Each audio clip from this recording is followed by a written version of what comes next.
Hey guys, how you doing? This is Mark, man, with Behind Closed Doors. Everybody can get it. How you guys doing? How you guys doing? Man, hope you're having a great time, great day, great night, great life. I need guys to tap in, man. Where you at?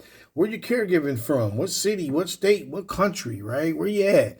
Tap on in, fist bump, thumbs up, like, share, subscribe, something, right? Let me know you're live out there, right? I'm going to keep putting this material out, right? This is a caregivers a platform that I put together for my caregivers of the world, folks that care for the old, the young, the disabled, the special need, whatever, right? You're a caregiver, you're a caregiver. So I thank you guys for chiming in. Today's before I get into that, I gotta do a little bit of housekeeping, right? For my first timers of the world that's just now tapping in, right, to the video here. I am a sandwich caregiver myself. At one time, I was, caregiving for 3 people. Now it's just 2, right? It was my late great mom that passed away from, dementia, Alzheimer's, and other underlying conditions. And then ultimately, as I say, and then my son, he's 11 years old. He has Down syndrome, autism, ADHD. Man, Mark is 24-hour care, literally, no exaggeration. He will run on you. The whole 9 yards, man. He's a safety, he's just totally, oblivious of safety. We had to watch him. He has sleep apnea on top of all that. So yes, we had our work cut out on that end. And then I have a younger brother that, he has his special needs as well. So I kind of caregive from afar with him. So, man, right? Yeah, I think I qualified to some extent, right? Just caregiving all my life at that rate, right? Looking after my younger brother, which he's doing great right now. I'm just, needs a little fine tuning, that's what it's always about. This is a 5 episode series that we got going on. We're talking about caregiving, right?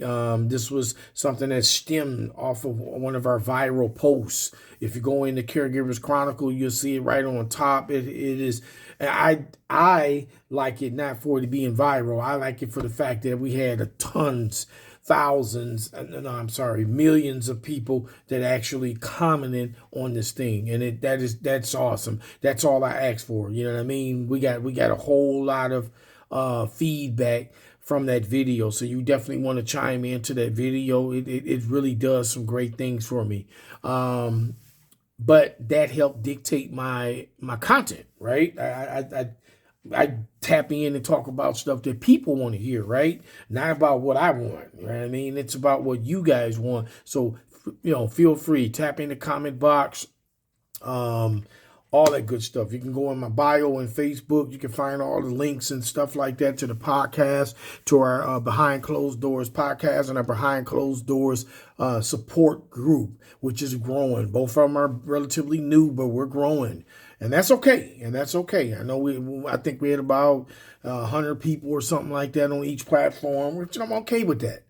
I'm okay with it. But anyways, that I came up with that topic based on the feedback that I got from all those comments, when it was just something as simple as, what the hell is a caregiver? What is a caregiver? I know what a parent is, but what is a caregiver, and what are the caregiver's roles, and all that other good stuff, right? Because they really didn't know. Like, I didn't know until I looked it up. Like, some of the notes that I'm sharing with you guys right now, we took the assumption that we knew what was going on. So I will kind of just graze over the first 4, just kind of give you a little idea. Then I'm going to walk you in to the fifth and final episode, right? 1 through 4, guys. Let me put my notes there. All right, episode number 1. If you didn't get a chance, like I said, go to YouTube. I will have each one of those episodes there. First one is, we got to talk about the culture.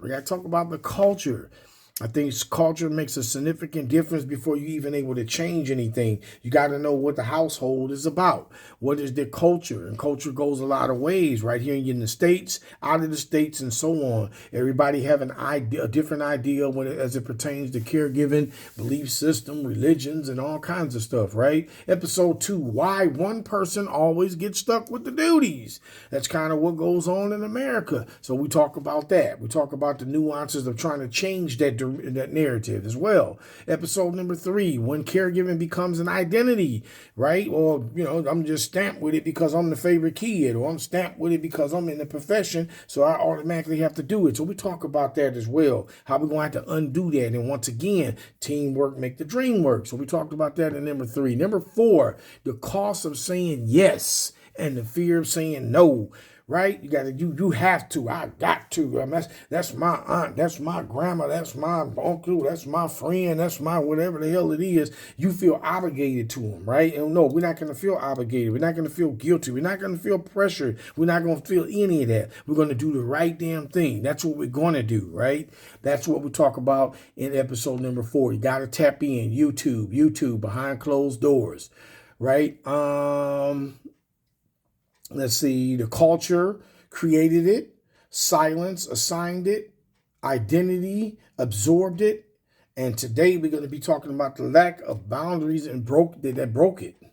Number five, guys, number 5 episode, man, this probably is one of my favorite ones, right? Number 5, I'm about to tap in as soon as I get my hand right on where I need to be.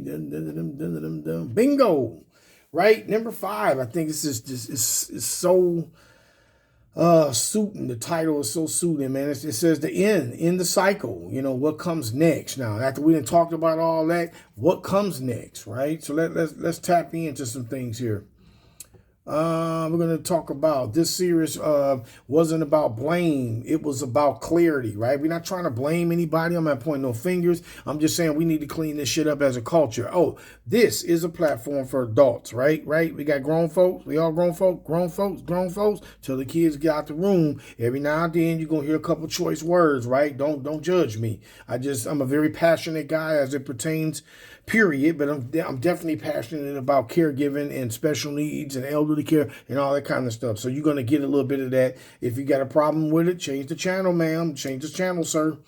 Awareness without action leads to informed exhaustion. Burnout is predictable, not accidental, right? You got to take care of yourself. It ain't no surprise, right? So we just tapping into that, just planting them little seeds in your head along the way, right? What this series will unveil, right? At the episode here, culture normalize sacrifice. Silence creates assignment. Assignment erase identity. Lack of boundaries cause collapse. Now responsibility shifts change. I will provide the notes as well, so you guys get an opportunity to kind of tap into some of the notes. I use the notes because it helps kind of gear me along the way. I never proclaim to be some type of professional. I'm not going to even go there. My little mind going. So anyways, I try to use this along the way. I will have those notes in there for you guys to kind of walk through as you listen to the video, right? If you care to. Why the old way can't continue. One person caregiving always break. We talk about that already. Guilt, right? We talk about guilt-based systems fail, right? We talk about support that shows up at crisis. Support that shows up at crisis is already late, right? You only show up when shit hits the fan. I don't see you nowhere else. When grandma so-and-so is on her last leg, or she have a grandpa having one of them episodes again, we don't see nobody like that. The day-to-day, we don't see them. We just see them. They just show up when the crisis is on. And then they come back critiquing and pointing fingers and everything. I keep it real here, y'all. I meant to tell you that, right? Yeah, you got people that do that, right? They come around when the shit's heavy or when it's nice, right? Why don't you be there when they having all them damn episodes? You was just there last month, or you come there once or twice a year, or it's not judgment, guys. I'm just calling it like it is, right? And hopefully this right here hits somebody and be like, you know what, damn, I do need to go, and it be that way. I guarantee you guys. in our platform, Caregivers Chronicle. I talk about caregiving and all that stuff behind closed doors. And one of the majority of the comments that roll in is, "Thank you, Mark. You really had a chance. I mean, I had a chance to reflect. I didn't even look at it like that. Blah blah blah blah blah blah blah." That's what I'm talking about. That's my viral. My viral is when somebody take what I put out there and they pick it up. Right? They say the old saying, I pick up what you put down. There you go. You know what I mean? It helped you. It may help you make an informative decision. It changed the way you thought about the whole process of caregiving. Support that shows up in crisis. We talked about that. Waiting costs more than planning. Got a plan. We got a plan. Let's see. Talking. What's this? What ending the cycle actually mean? What does ending the cycle means, right? That is talking early, not at crisis. Let's talk about the stuff now when grandma and auntie so-and-so got their own damn mind, and they can be able to say, well, who gonna be the power of attorney? They can say, okay, who gonna get this and who gonna get that? Or they can say, ain't none of y'all ass get nothing. Y'all just gonna take care of me because I'm your mama and I'm your daddy. And that really taps into one of the other videos that I talked about. I think it was video number 1, where I talk about that expectation of formulating that relationship, right? We have to keep a good, a decent relationship with our loved one, right? We can't distance ourselves 10, 15, 20, and 30, and 40 years, and all of a sudden we get sick and want to just throw ourselves on somebody's lap, and I ain't seen your ass in 20, 30 years. I just talk to you on the phone every now and then. It don't work like that. That ain't fair. That ain't fair. That is not fair at all. You shouldn't have to be in that sort of position. Anybody, and I got tons of people in that position. They've been dumped in-laws. They've been dumped brothers and sisters, cousins and shit they ain't seen in years. Man, I don't even know who the hell this dude or this lady is. But the expectation is for me to have to, for me to do it. That ain't right. That's out of pocket. Is that old school? That's out of pocket. Anyways, sharing responsibilities, not assuming it, right? So what's going to end the cycle? We talked about that. What's going to end the cycle is we're going to be talking early, right? We're not going to wait till a damn crisis. We're not going to wait for them to die before we plan the damn funeral, right? Sharing responsibility and not assuming it. Creating structure instead of relying on sacrifice. Structure, that means sitting down, talking about a plan. This is what we're going to do, la, la, la, la, la, la, la, la, right? Also, allowing caregivers to evolve, right? I'm only going to get better at this shit. Stop judging me in the beginning. I'm just figuring things out. I don't know what's this. Man, you should have seen how much ridicule I was seeing getting passed around with my grandmother and all the other siblings. And I'm a grandkid, by the way, right? So much blame get tossed around and stuff like that, man. We ain't this, you know what I mean? They get dumped on you. I didn't go to school, 4-year degree with 50 years experience in caregiving. Damn, oh yes, I'm going to make some mistakes, right? But that don't mean I don't love them, you know what I mean? Or love whoever, right? Planning instead of reacting. We just talked about that. Redefining caregiving. Caregiving is not a marathon. What are they going to say? A marathon. Ooh-wee. Wow. Ooh. That's deep. All right. Love doesn't require self-assurance, right? It says support must include the caregiver, right? I'm gonna get to these points, right? Sustainability matters more than appearance. I think out of all of them, and once again, I will provide those notes. I think one of the things that stood out to me the most is the support must include the caregiver, right? And that is so much looked over, man. That's so much looked over. The one person in the family that's humping and dumping and doing all the damn work, they don't get no love. They don't get nothing. They lost their job. They got stuff going on. They lost their relationship stuff back at home. Now, mind you, I'm just painting a picture, right, guys? I'm not saying this is the way it is, right?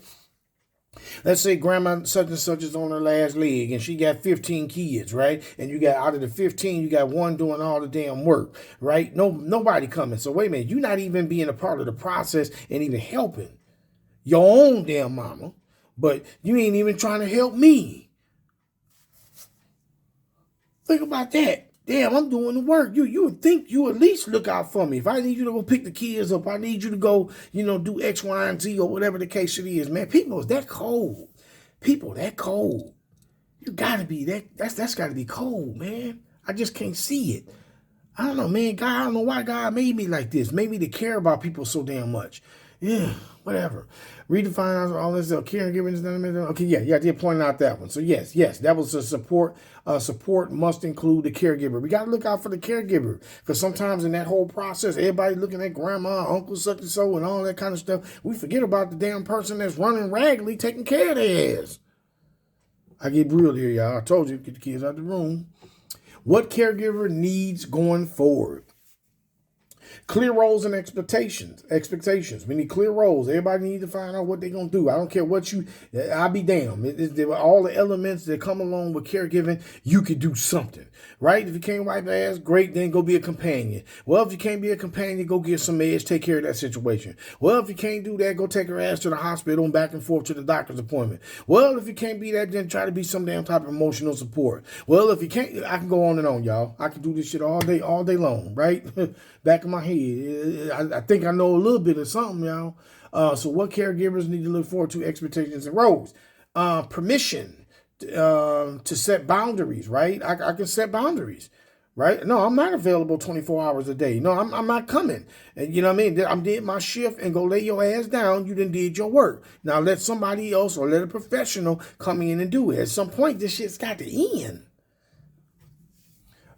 Shared responsibility. We talked about that, right? Once again, the subject here, we're talking about what care at the bottom here, what caregivers is going to need moving forward, right? This is what has to happen. Community, not isolation. Just like you said, take a community to take care of kids, take a community to take care of the elderly care, right? They're a kid again, according to the Bible. Once a kid, adult, now they turn back to be a kid. Hey, read it if that's what y'all into. Systems that protect people, not drain them. I'm going to say that again. Systems that protect people and not drain them. That's deep. That's deep. That's deep. That's deep. Matter of fact, I'm going to talk on that. Systems that protect people and not draining them. I think about my mom, right? Late great mom. Little do y'all know, my mama did caregiving in a facility for, I don't know, probably 30 years, I guess. Right? That was all she did. She only had one job. She got that job and that was it. She locked in and that was it. She ran the table on that shit. My mama worked 16-hour shifts so much that I, as a young kid, thought that that's what you're supposed to do. I thought shifts, a 16-hour shift was a shift that I supposed to be working when I go get a job. That's how many 16-hour shifts she constantly kept running back to back because of the field. You know what I mean? It's not that many people that people call in, people come and go. It's a revolving door. Caregiving, dealing with people, all that kind of stuff. Human services, that's what it is. It's a revolving door. People come in and go. But as I was thinking about my mom and the work that she did, the stories that she shared, you know, how crooked the system was, how she cared more about the people than the people that run in the damn place, how they try to peg her as being the special one just so you could constantly keep coming in and working shift after shift after shift after shift. And she actually thought something was up until one day, my mama got to work, did everything. She was going through her whole process, man, getting everything together, getting us all together, fixing the food, going all that little stuff. And she took a little cab, and she took her cab to work and went to go to work, and the damn place was closed. They shut the place down. Man, Heartside Rehabilitation Center, right? They shut the place down. Man, didn't even tell her much of nothing. Cold-blooded scenario. 401k, all that shit. Snatched all that. So, when I get these messages and things about, I get messages and emails and all kinds of stuff, comments and things like that in the post, I get it from the people in the facilities, right? Because, I share the perspective of sometimes of, that we can't ignore it. We got those facilities that's not doing what they're supposed to do. They're horrible and blah, blah, blah, blah, blah. But you're talking to somebody that actually went to those facilities. I held those facilities accountable. I wasn't in and out of my loved one's life as it came down to the facilities, right? I was there, man, every other day. I was part of the care meetings and things like that. I was there making sure y'all ass didn't y'all did right with the medications and everything like that. And still, it was bogus moments, man. And, it's almost like they damn near resented you for being on the unit. But that's a whole nother video. I'm going to get that to you too. But anyways, guys, yeah, the role of behind closed doors, right? Naming what people live but don't say, right? And we're just talking about behind closed doors, guys. Just defining it, wrapping it up a little bit, creating a space for honest conversations. Yes, right? This ain't the Mark show. Damn, you can holler at me too. We can go back and forth with it, or you can just say it. It's a safe spot. Right? As long as you hear, you click yes or something like that, I take that too, right? That means somebody listening to me. You might not say nothing, raise your hand or anything like that, but I know you're here. Building resources, not just content. That's what I'm in the business of, folks. I'm in the business. It's resources. It's about helping people, man. I don't care about these numbers. I don't care about all this other junk. I mean, and they're there. The numbers is there, right? By default, I'm not just the hellified content creator and I'm a professional. I'm not saying none of that or above. I just keep it real, period, point blank, and people buy into it, right? And that's something I buy into me myself. Hell, if I was being real about the journey. Connecting caregivers before burnout, right? That's what I'm in the game for, man. Just connecting people, right? I don't know it all, right? I damn sure don't know every city and every state, right? I go national organizations or whatever. I got people that reach out to me from another state telling me what's available in their state. I'm in Arizona, right? But I still have resources. I have plugs. I have people from all over your damn United States. I've been to conferences in different states and cities and things like that. I know people that know people that know people that know people that know people. So at the end of the day, that's what it's all about. I'm not here to fix anybody or fix anything. I'm here to connect people, right? But if I just ironically just happen to fix something that you're going through just because you're listening to my conversation or I made myself available to talk to you, then so be it. Man, I'm doing my thing, man. I really do think so. Anyways, connecting caregivers before burnout. I did say that one. Pushing for culture change, not quick fixes. Right? Pushing for culture change. This is not going to be a quick fix. Right?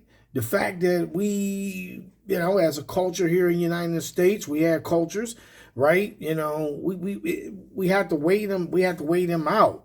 And, it has to be by committee. It can't be what the old folks say. It can't be what the young folks say. It's got to be what people say, right? Everybody need to come together. They say sometimes old people, they kind of get that, what's the word I'm looking for? Out of respect, even when they wrong, they get that love, even when they wrong. Oh, no, not Mark Taylor, because I'm going to tell you what time it is. So, yeah, guys, we got to get together. We got to, as a committee, we got to get together. I'm going to just finalize with the anchor. I got 3 anchors, man. 3 anchors. Caregiving don't have to look like this. It doesn't have to look like this. Caregiving does not have to look like this. Caregiving can be in a joyous moment, when it's done by committee. When we change our culture, when we understand that, hey, man, this is nobody's sole responsibility. When we don't have super caregiver, right? We don't have those type of people in the mix. This thing can work very good and very well. We can do better, but only if we're honest. We got to be honest with everybody. There's no hidden agendas. There's no personal bias. There's no, I don't like such and such, or I don't like them and I don't like that. Like, that stuff needs to come out. Once again, caregiving is the entree, right? The main course is the in-life stuff that's coming on. Hopefully that's a good analogy, right? It's before, right? Because if you don't have, if there's horrible caregiving going on, the after part life, getting everything prepped and ready for funerals and all that kind of stuff is just going to be just as much hell as the caregiving is, right? Just keeping it 100. We can do better than this, only if it's honesty. And then lastly, guys, this is why behind closed doors exists.